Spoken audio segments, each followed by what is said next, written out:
Herkese merhaba. Bu videomuzda AliExpress'ten aldığımız Junsun H166 model araç aynalı kamerasını inceleyeceğiz. İçinden geliyor diye havalı zarfa falan koymuşlar. Şu şekilde bir kutumuz var. Şimdi cihazımızı açtık. Parça parça inceleyelim. Bu aynamız 12 inç büyüklüğünde bir ekranı var. Bu aynamızın arka tarafı, aynı zamanda şurada kameramız mevcut. Made in China. Bu Çin malının kalitesi olduğu anlamına gelmez. Ön kameramız 2K çekiyor. Malzeme kalitesi olarak gayet hoş bir kalitesi var. Şu arka yüzey olsun. Piyano Black bir arka yüze sahip. Şuralarda aynaları oturan yerler. Kadifemsi bir yüzeye sahip bunlarda. Üst tarafına bakıyoruz. Micro SD kart yuvası var. Şurada GPS yuvası var. AV-in yuvası var. Ve USB yuvası var. Şu arkasında ise bir reset tuşu var. Şunlar hoparlör olsa gerek. Bu arka kameramız 1080p kayıt yapabilen Full HD bir kamera. Burada yazan AV-in girişine takılıyor bu. Bir dangle çıktı içinden. Bakarız sonra ne olduğuna. Bunlar cihazı aynanın üzerine montelemek için az aparatları. Bismillah. Ne oluyor ya? Şu iki tarafta mikrofonu. Şöyle 1, 2. Şurada ise açma kapama düğmesi mevcut. Bu aparat ise kabloları döşemelerin arasına sokabilmek ve döşemeleri ayırmak için konulmuş bir aparat. İnce düşünülmüş, güzel bir detay bence. Bu aparat arka kamerayı yapıştırmak için konulmuş bir aparat. 2 tane vidası var. Şu vidalardan buraya sabitleyip yapıştırma amaçlı. Arka kameranın üzerinde jelatin var. Bunu kullanmadan önce çıkarmayı unutmayın. Çakmaklık girişinden gelen bir güç kablosu var. Bu kısmı çakmakla, bu kısmı ise cihaza takıyoruz. Cihazın USB yazan portuna takıyoruz. Şu şekilde. Şöyle bir ilk açılışını yapalım. Life is journey, enjoy the life mı yazıyordu? Hayat bir seyahattir, hayatın tadını çıkar gibi bir anlam var. Görüntü kalitesi gayet güzel. Üstündeki jelatini çıkartıyoruz. Arabamızın yanına geldik cihazımızla birlikte. İlk kutu açılımından bu zamana kadar yaklaşık 1500 kilometre boyunca ben bu cihazı kullandım. Arka kamerayı takmadan, montajını yapmadan bu kabloyu basit bir şekilde alttan götürdüm. Şunların altından götürdüm. Şu şekilde yan taraftan hiç fazla uğraşmadan, emek harcamadan üst taraftan verip şuradan çıkardım. Hani sırf bu videoyu çekebilmek, daha net anlatabilmek için kullanmadığımız bir ürünü anlatmak mantıklı olmaz. Cihazın üstünden başlayalım. Cihaz öncelikle düz yolda, kaymak gibi yolda giderken sorun yok. Ancak hafif tıkırtılı, tıkurtulu ki Türkiye şartlarının yollarının %80'inin 90'ının böyle olduğunu düşünürsek çok hafif bir titreme var aynada. Rahatsız edici mi? Hayır. Baktığınız zaman yine arkayı net bir şekilde görebiliyorsunuz. Sıkıntı yaşatmayacak şekilde. Ama kendi aynanız kadar stabil bir görüntü olmayacaktır. Hafiften titremeyi göreceksiniz. İkincisi, alışmış olduğunuz aynanızdaki parlaklık var. Bu aynayı taktığınız zaman o parlaklığın bir miktar kaybolduğunu göreceksiniz. Yani nasıl söylesem size, sanki aynanın üzerine siyah bir film çekilmiş gibi izliyorsunuz. Parlaklık değişimini göstermek için şöyle yapayım. Şu anda yan camdan dışarıyı gösteriyor. Bu farklılık sorun mu? Gün içerisinde değil ama benim camlarım da filmli olduğu için ve arabada kirli olduğu zaman bu cihazda bir miktar kararttığı zaman görmekte zorluk yaşamıyor değilim. Çok az da olsa görmekte zorluk yaşıyorum. Cihaza şöyle bir inceleyecek olursak, ilk aldığımızda burası dönmekte zorlanıyordu. Ben de sert davranmamıştım. Lakin bu alan dönebiliyor. Yani kameranın açısına, baktığı açıyı ayarlayabiliyorsunuz. Onu da yolda giderken görüntülere baktığımda çok fazla sağ görüntüyü aldığını gördüm. Sonradan da burayı düzelttik. Şu şekilde hareket edebiliyor. Gördüğünüz gibi istediğiniz yere hareket ettirebiliyorsunuz. Ayrıyetten şuradaki deliklere tekrar bir gözden geçirelim. En sağ taraftaki büyük delik kullanma kılavuzunda ayrılmış alan diyor. Üstünde GPS yazıyor ancak içerisinde bu alana takılabilecek herhangi bir aparat çıkmıyor. Öncelikle bunu bir belirtelim. Cihazın kendine has bir GPS konumlama sinyalizasyon sistemi de yok. İkincisi zaten microSD kart. AV-in yazar şuradaki bağlantıda. Bu arka kamera bağlantısı. Bu ise güç bağlantısı. Bu plastiklerden 4 tane çıkıyor. İkisi yedek, 2 tanesi işimizi görüyor. Bu cihazın orijinal adaptörü. Kendisi 3 amper çekiyor. 12 volt ve 24 volt aralığında çalışıyor ve 5 volta indiriyor. Montaj esnasında şunu belirtmemde fayda var. Sakın ha sakın kablolarını kesip de arabanın herhangi bir yerine bağlamayın. Çünkü kayıt cihazımız 5 voltla çalışırken arabanın her yerinde 12 volt var. Eğer bunu kesip de arabanın herhangi bir yerine paralel yapıp çekeyim derseniz cihazı yakma ihtimaliniz yüksek. O yüzden muhakkak ya bu adaptörü kullanın. Eğer kesecekseniz bu adaptör büyük de derseniz 12-24 voltu 5 volta çeviren küçük devreler var. Onları kullanmanızı şiddetle tavsiye ederim. İlk olarak SD kartı takmamız gerekecek. SD kartı cihazın yüzü size bakacak şekilde üst taraftan şu şekilde takıyoruz. Tırnakla bastırıyoruz. Bu sesi duyacaksınız, klik diye sesi. Eğer ters takmaya kalkışırsanız girmeyecektir, yan dönecektir. Arka kamerayı bağladım. Güç bağlantısını bağladım. Şimdi adaptörünü çakmaklığa bağlayalım. Çakmaklığa bağladığımız anda yeşil yandı. Ve kameramız açıldı. Şimdi bunu kamera şu şekilde arkada kalacak şekilde bunun üstüne yerleştiriyoruz. Plastik kancalarını taktık. Buraya yerleştiriyoruz. Üst taraftaki kancayı, plastiği gerdirerek aşağı taraftaki kancaya takıyoruz. Evet, şu anda takıldı. Görüş açısını da arkaya göre ayarlayalım. Kartımız içindeydi. Elektrik bağlanan şunları şöyle gizleyelim arka tarafa. Ekranın gerçek parlaklığını size gösteremiyorum. Bunun için akşam olmasını bekleyeceğim. Akşam olduğunda kameraya çekip size menüleri daha rahat gösterebilirim. Bağlantılarımızı geçici olarak yaptık. Arka kamerayı bağladık. Gücü bağladık. Şu anda akşam görüntüsünü görüyorsunuz. Akşam güneş batmak üzere. Kameraya baktığım zaman şu şekilde bir parlaklık görüyorum. Ama gerçekteki parlaklık şu şekilde. Yani bir miktar ekran kısma yapıyor parlaklıkta. Şimdi açalım. Şu anda çakmaklığa bağladım ben. Çakmaklığa bağladığım için çevirir çevirmez yeşil ışık yaktı. Cihazımız da bu şekilde açıldı. Şu sağdaki arka kamera. Soldaki ise ön kamera görüntüsü. Parlaklığa bakar mısınız? Şuraya odaklayayım. Aslında hava kararmak üzere ama ekrandaki canlılığa bakın. Yani çok iyi. Gerçekten ekranı da çok iyi. Görüntü kalitesi de çok iyi. Bilgisayar testlerini de birazdan göstereceğim size. Videonun aralarına da ufak ufak kayıtlar eklerim. Bir menüsüne bakalım şu anda neler var. Altında güç düğmesi var. Power düğmesi. Bu düğmeye bir kez bastığım zaman ekran kararacaktır. Bu şekilde normal dikiz aynası olarak kullanırsınız. İsterseniz çift kameralı görüntü olarak da kullanabilirsiniz. Ben normalde alışık olmadığım için bunu dikiz kamerası olarak kullanıyorum. Şimdi ayarlarına bakalım. Dokunduğum anda geliyor. Tekrar kapatmak için alt düğmesine basıyoruz. Ya da kaç dakikaya ayarladıysak o kadar süre bekledikten sonra kendisi tekrar kapanıyor. Alt düğmeye bastığımızda da açılıyor. Ekrana bastığımızda da açılıyor. Kontağı çevir çevirmez cihaz kayıt almaya başlıyor. Kayıt aldığını şuradaki kırmızı yanıp sönen ışıktan anlayabiliyoruz. Biraz ayarlarına bakalım. Kameranın üstü dokunmatik olduğu için ekranda yapacağınız farklı işaretler farklı şeyleri açabiliyor.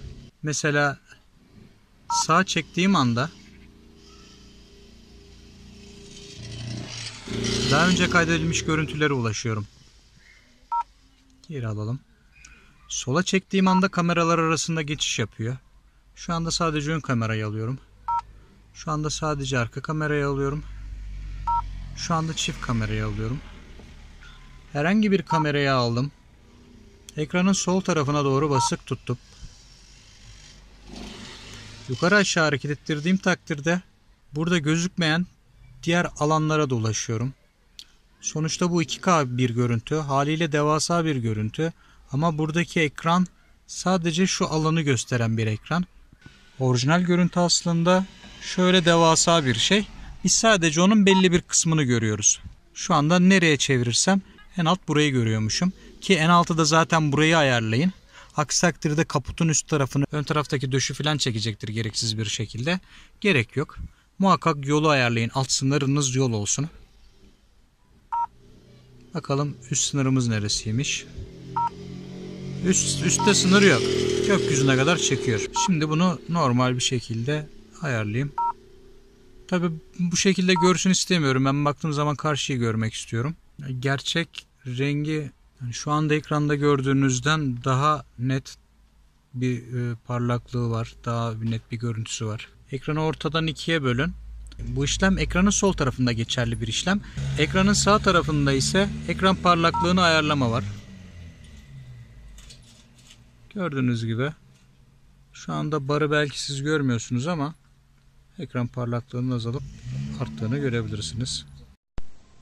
Bu işlemi otomatik yapmıyor. Gece sizin kendiniz azaltmanız gerekir. Aksi takdirde gece çok rahatsız edici bir parlaklık olur. Ama gün içerisindeki şu parlaklık en güneşli havada bile çok rahat görülebiliyor. Bu da arka kamera. Aynı ayarı arka kamerada da yapabiliyoruz. Bunu henüz monte etmediğim için ayarlamıyorum.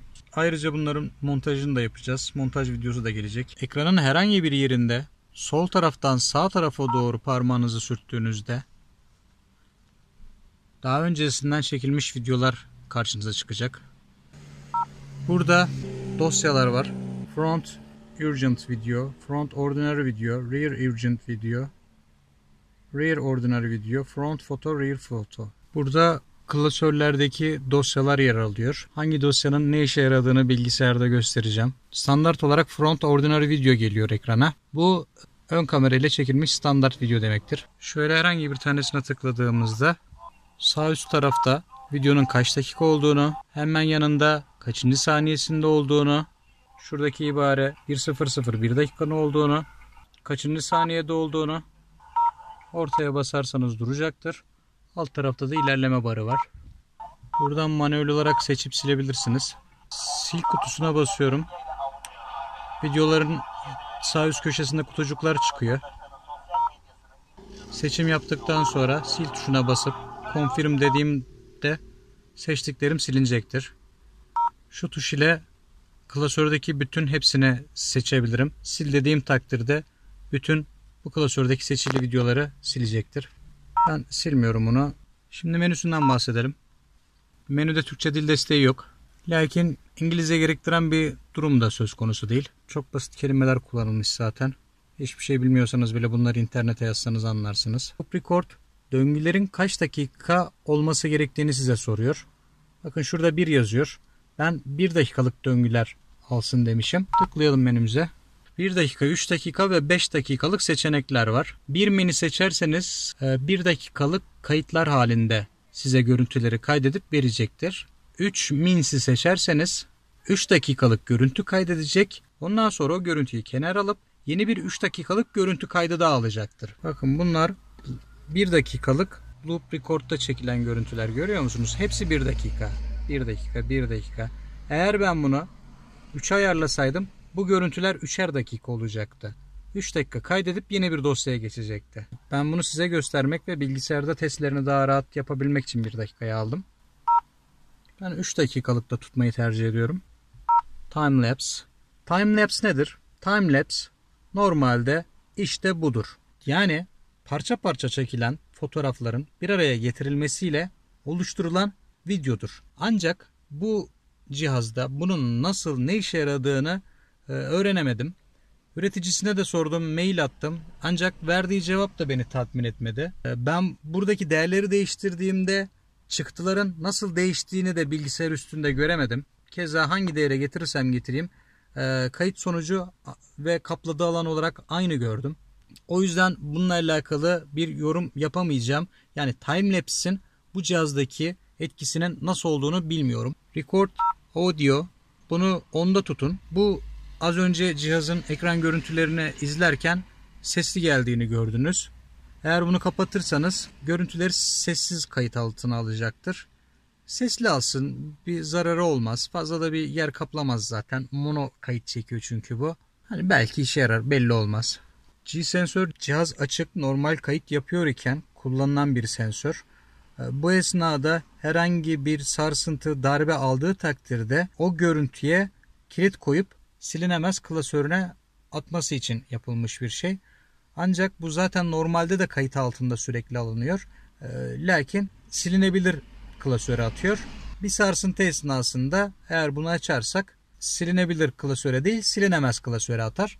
Ben bunu denedim. Yükseği hiçbir şekilde tavsiye etmiyorum. Keza yolda yama varken bile devreye giriyor. Sürekli devreye girmesi ise canınızı sıkıyor. Çünkü kapalı ve birden ekran açılıyor. Devreye girdiğini görüyorsunuz. Mesela şu anda açık. Şu anda kayıt altında. Devreye girdiği zaman alt tarafta bir bar çıkıyor. Ve yukarıda sarı ışık yanıp sönmeye başlıyor. Gördüğünüz gibi. Normalde bu sarı ışık alt tarafta çıkmaz. Sol üst tarafta da kırmızı ışık çıkardı. Bunu gördüğünüz zaman bilin ki o görüntü silinmeyecekler dosyasına kaydediliyor. Tabii bu cihaz tarafından silinmeyecek bir belge. Yoksa bilgisayarda tabii ki silinebilir bir dosyadır bu. Devam edelim ayarlara. G-sensör demiştik. Ortada bıraktığınız takdirde ise yine fazla devreye girdiğini gördüm ben. İlle devrede dursun diyorsanız düşükte tutun. Bu da nerede devreye giriyor? Yol üstünde mesela kasis falan var. Kasise hızlı girerseniz devreye giriyor. Bir sarsıntı yaşıyor araç zaten. Ya da yol üstünde tırtıklı şeritler vardır uzun yollarda. Onlardan geçtiğinizde devreye girebiliyor. Kapatsanız da bir zararı olmaz. Ama kullanacağım diyorsanız da düşükte kullanın. Ben düşükte kullanmayı tercih ediyorum. Park yardımcısı bu güzel bir özellik. Bunu muhakkak açın. Böyle bir şey zaten ekstra bir maliyet demektir. Bunda böyle güzel bir özellik var. Bu aslında az önceki G-sensörün cihaz çalışmazkenki işlevini yapıyor. Yani arabayı park ettiniz, kapattınız kontağı, çıktınız eve. Arabada herhangi bir sarsıntı, titreme oldu, kaza oldu. İşte bu esnada devreye giriyor ve cihazı açıyor. 15 saniyelik görüntü kaydı alıyor ve tekrar kapatıyor. Siz de o esnada arabanıza ne olmuş, ön arka kamera birden kaza mı yapmış, birisi mi çarpmış, mahallenin çocukları mı kurcalamış, vurmuş kaçmış onu görebiliyorsunuz. Ben bunu yükseğe getirme taraftarıyım. Seçtiğimiz yukarıda yazıyor zaten. Bunun nasıl çalıştığını gösterelim. Elektriğini kesiyorum cihazın. Cihaz kapağında. Diyelim ki arabada sarsıntı oldu.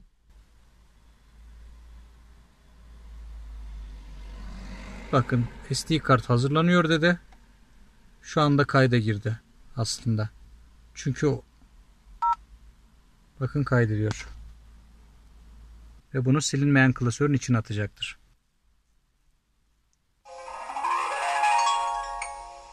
İşi bitti. Kapandı tekrardan. Normalde ekran hiç açılmıyor da. Ben tıkladığım için açıldı.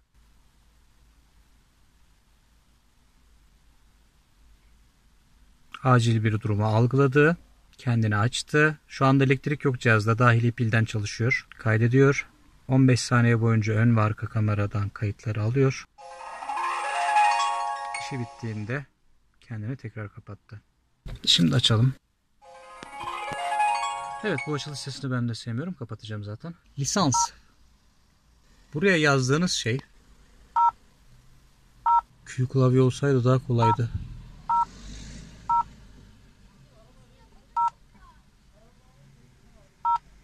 Ona getirdiğiniz takdirde videonuzun sol alt tarafında lisansta yazılan şey gözükür. Mesela gelelim. Furkan yazdım ben oraya. En son videoya bakalım. 8. Bakın. Gördünüz mü? Furkan G yazıyor. Az önce anlattığımda zaten buradan aynısını duyduk. Ben kapatıyorum. Videoda ham görüntü olsun isterim. En fazla tarih saat işime yarar. Ama orada bir isim olması işime gelmez. İsterseniz buraya plaka da yazabilirsiniz. Size kalmış tamamen. Screensaver ekran koruyucu demek. Şu anda ekran açık. Hiçbir tuşa basmadığım takdirde ne kadar süre sonra kapansın. Off dediğiniz takdirde sürekli açık kalacaktır. Alttaki düğmeden açıp kapatacaksınız. 1 mint dediğim zaman 1 dakika sonra, 3 mint dediğim zaman 3 dakika sonra ekranı kapatacaktır bu cihaz. Ne zaman ki ekranın üstüne vurup ya da aşağıdaki düğmeye bastığımız zaman işte o zaman açılır. Ben 1 dakikada tutuyorum bunu. Hiçbir işlem yapmadığım takdirde 1 dakika sonra kapansın istiyorum. Video encode bu bilişimcilerin daha ziyade aşırı neşir olduğu video kodekleriyle alakalı bir durumdur. H265 daha yüksek bir sıkıştırma oranına sahiptir H264'e göre. O yüzden H265 kullanmanızda fayda var. Daha iyi bir sıkıştırma elde etmek için. Ancak şöyle de bir durum var. H265 özel bir sıkıştırma kodeği olduğundan dolayı her bilgisayarda ya da her yerde görüntüleyemeyebilirsiniz. Mesela aldınız bunu televizyonunuza taktınız. Televizyonunuz H265'i tanımayabilir. Ya da aldınız bilgisayarınıza taktınız. Hiçbir işlem yapmadınız.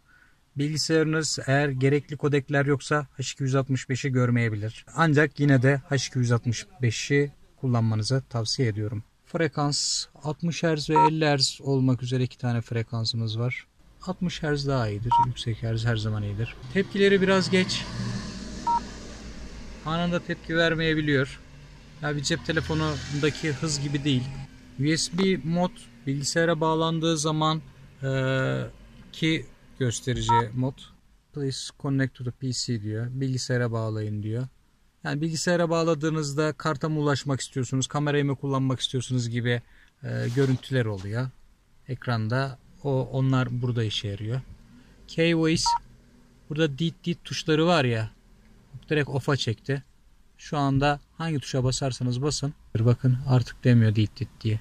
Speaker bu kendi arka tarafında 2 tane hoparlör vardı. O hoparlör. Ben bunu low'da tutup eğer bunu düşüğe getirdiğiniz takdirde K-Voice rahatsız etmiyor sizde. Ama yüksekte durduğu takdirde ciddi rahatsız ediyor. İzlediğiniz videoların sesleri de düşük gelecektir. Ama zaten video izlemek için burayı değil daha ziyade bilgisayarı kullanmanız çok daha iyi olur. Boot Sound bu açılıştaki sesi var ya işte buradan yapıyor. Bunu kapatıyorum ben. İğrenç bir ses. Stream Media cihaz açıldığında sadece arka kamerayı mı göstersin ya da 2 kamerayı birden mi göstersin? Çok da önemli değil işin açıkçası. Şu andaki kamerayı birden gösteriyordu açıldığında. Bunu bastığım takdirde sadece arka kamerayı gösterecektir. Ben zaten kameraları tutmadığım için, kapattığım için önemli değil. Sonuçta ikisi de kaydediyor. Language, dil demek. Bakıyoruz. İtalyanca, İspanyolca, Fransızca, Dutch, Almanca, herhalde Çince, Japonca, Çekçe, Polişi bilmiyorum. İngilizcece hepsinden var ama Türkçe yok. Lakin gördüğünüz gibi gerek de yok. Date and time bu saat tarih ayarımızı buraya giriyoruz. Doğruymuş zaten saat. Confirm diyoruz. Onayladık. Bu saat ve tarihi doğru tutmaya özen gösterin. Çünkü çektiğiniz videoların üstüne de bu saat tarihi basacaktır. Saat tarih bilgisi burada. Devam. Kartı aldınız. Taktınız cihazınıza üst taraftan. Ancak farklı bir formatta olduğu için Card Need Format yazabilir. O işte böyle dediği takdirde buradan format atıyorsunuz. Fast format seçili olsun. Hızlı format demek. Default fabrika ayarlarına çevirmek için. Versiyon ise versiyon numarası. O kadar ilgilendiren bir şey değil bizi. Buna güncelleme alınıyor mu alınmıyor mu? Alınıyorsa nasıl alınır bilmiyorum. Onu üreticisine sormak lazım. Bir taraftan da canlı akşam görüntüsünü görüyorsunuz. Normalde aşağı tarafta telefonun çektiği bu.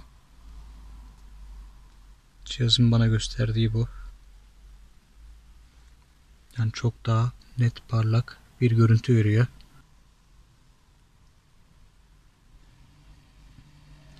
Düşük ışıkta karıncalanma yaptığını söyleyelim ama yetersiz ışıkta ister istemez görüntüler bozuluyor çünkü çok az ışık var.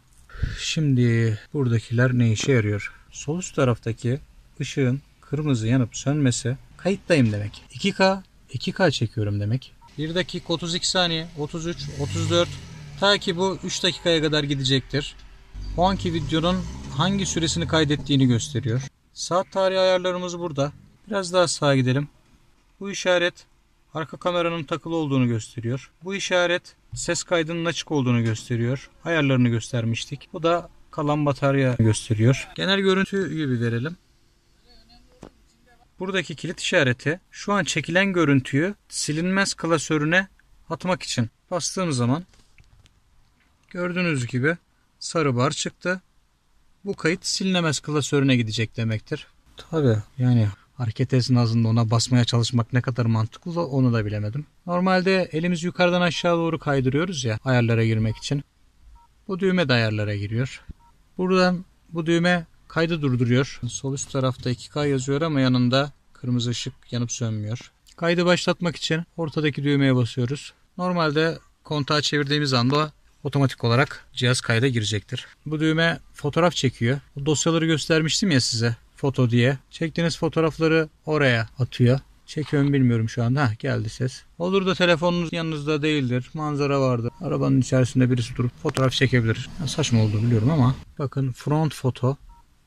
Çektiğimiz fotoğraflar da burada. Bu fotoğraf. Bu mikrofon kaydını durduruyor. Mikrofon kaydı durduğunda sağ üst taraftaki simgede de mikrofon işareti çıktı. Açıyorum. Ben kayıt yapsın istiyorum. Lisansa Furkan G yazmıştım. Bakın buraya geldi. Burada da gösteriyor. Buradaki G ve P harfleri ise G-Sensör ve Parking Guard'ın kısaltılmışı. Özelliklerde bahsetmiştim. G-Sensör'ün ne işe yaradığını, Parking Guard'ın ne işe yaradığını. Onları açık olduğunda buraya harfleri geliyor. Kapalı olduğunda gelmiyor.